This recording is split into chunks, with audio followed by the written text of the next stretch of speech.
spotted this really interesting lighthouse, very Wes Anderson-ish.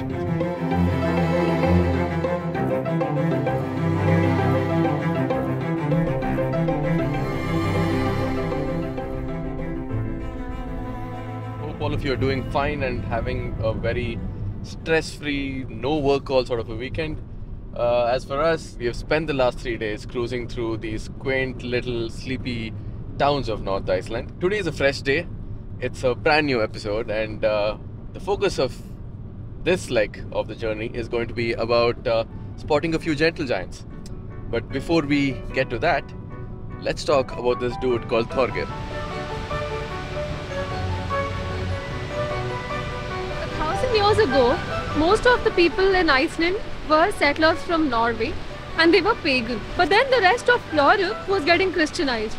So the Norwegian king at that time demanded that Iceland should also be Christianized. At the end of it, the decision came to the shoulders of this one man, Thorgeir. It's believed that he went inside a cave, he had a fur blanket, he put it on and he went to sleep for like 2 days and 2 nights.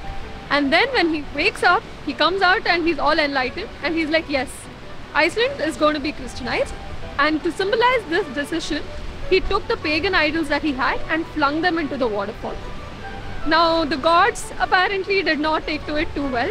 They got super pissed off and they split the waterfall into two. And the result of that is what you see behind me, which is Godafoss, the waterfall of the gods. The line between fact and mythology is like really thin. We just love a good story, so we are going to run with this one.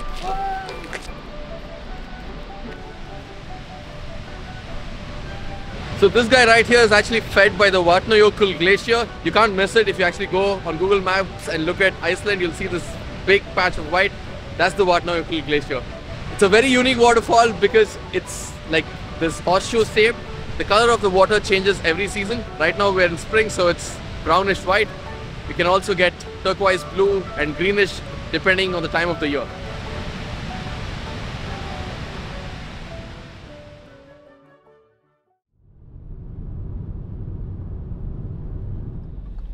So we were on the way to our next pit stop, another interesting town in North Iceland. And while we were on the way, we spotted this really interesting lighthouse, very Wes Anderson-ish.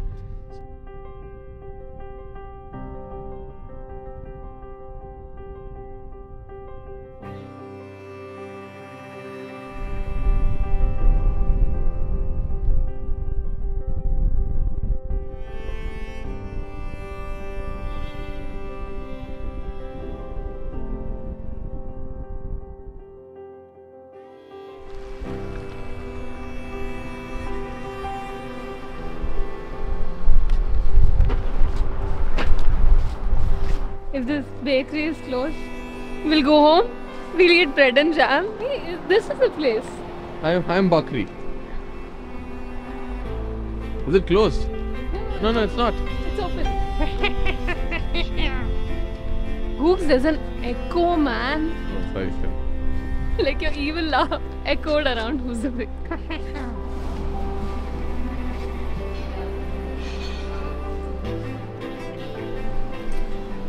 We are anyways in this town of Husavik, which is at the dead center north of Iceland. Very well known here for whale watching. It's even considered the epicenter of whale watching here in Iceland. I think this is a very small town because every person that's walking into the bakery, they've been talking to each other, so I think everyone knows everyone else. Anyways, we are here obviously to spot some whales and learn a lot about them.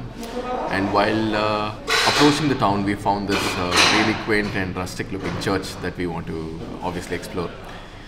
And we also have Pooja found this really sort of undiscovered hike right behind Husavik, where you kind of hike to this particular lake called Lake Boatswater. That's something that we want to do. So welcome to Husavik. Let's keep our fingers crossed when it comes to sighting whales. Here goes, we've always had like bad luck with churches. Let's see if this one's open. Doesn't look like it's open to me.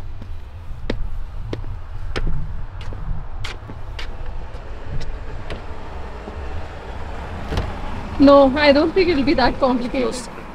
Closed. I was really looking forward to this one, man. It's not like the other churches in Reykjavik and in Akureyri where they're like super modern and all that. This one looked very traditional and Yeah. old school, Yeah.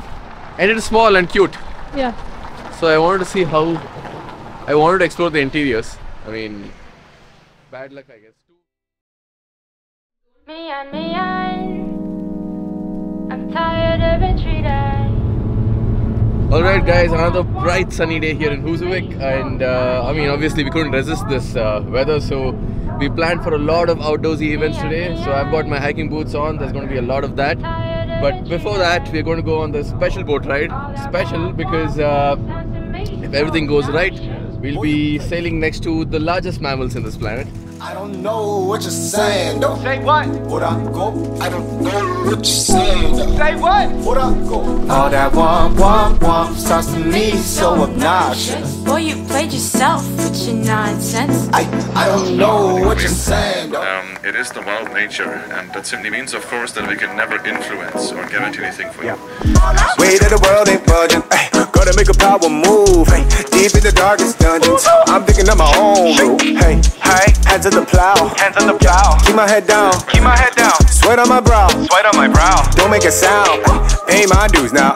This is the pride of a man. Step in the ground. I'm counting my blessings aggressively, pushing the boundaries off of my family.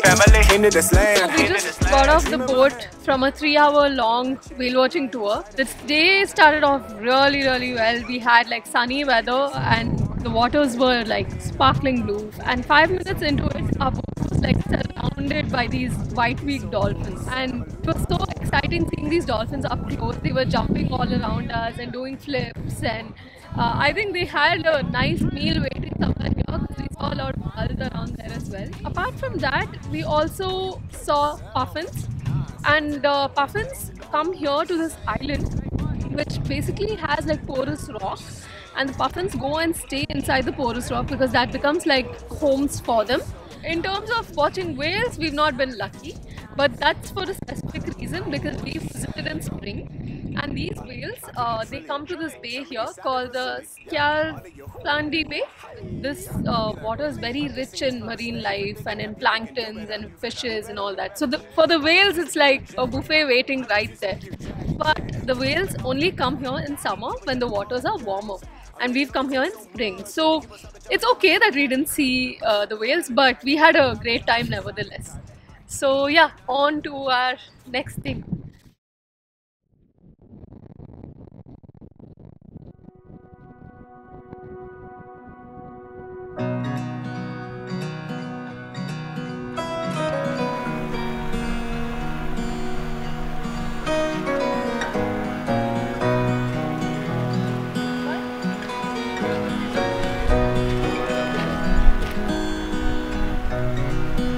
Okay guys, it was a nice sunny day in the morning, but then now the sun has slightly gone into the clouds, so hopefully we don't get caught in the rain.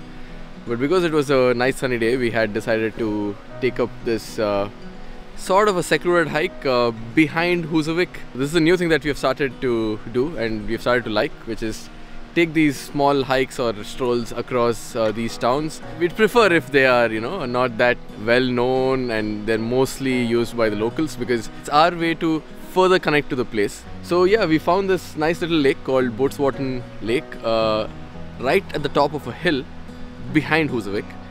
Till now, it's been a beautiful hike. I mean, a lot of dried grass because of course it's spring, and then we have a lot of these trees with, what are these called? The pine cone. Yeah, pine cone trees, a gentle and a friendly stream right next to the trail. But then up ahead to my right, I see that there's a lot of ice and snow. So I think it's going to get a little tricky and difficult. Hopefully not so difficult that we will not be able to conquer it. So let's see how it goes.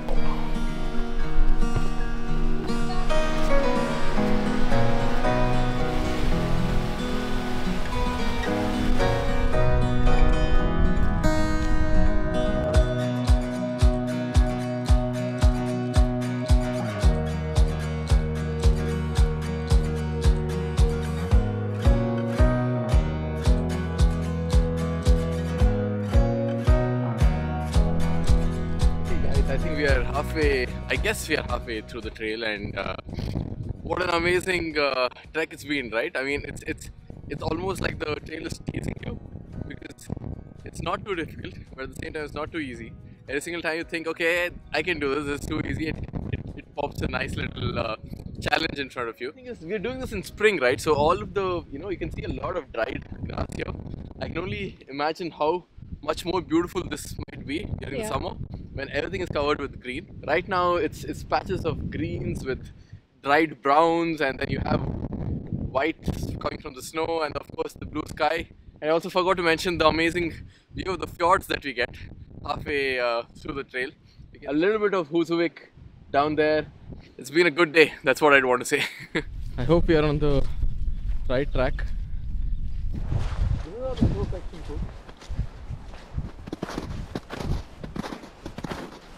We're almost 1 hour into the trail, and when you look at the Google Maps, it says that we are close to the lake, but until now we've at least not been able to visually spot the lake. And there's this one place where we kind of fell off the trail because there's a lot of snow and we walked through the snow, and at the end of it we caught some trail. Now we don't know if we are on the right trail or not.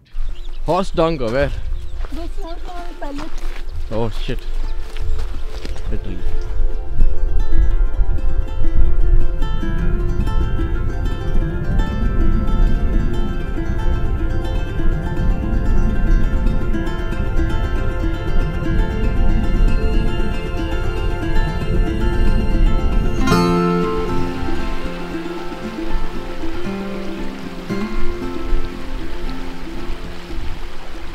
Absolutely no one else here.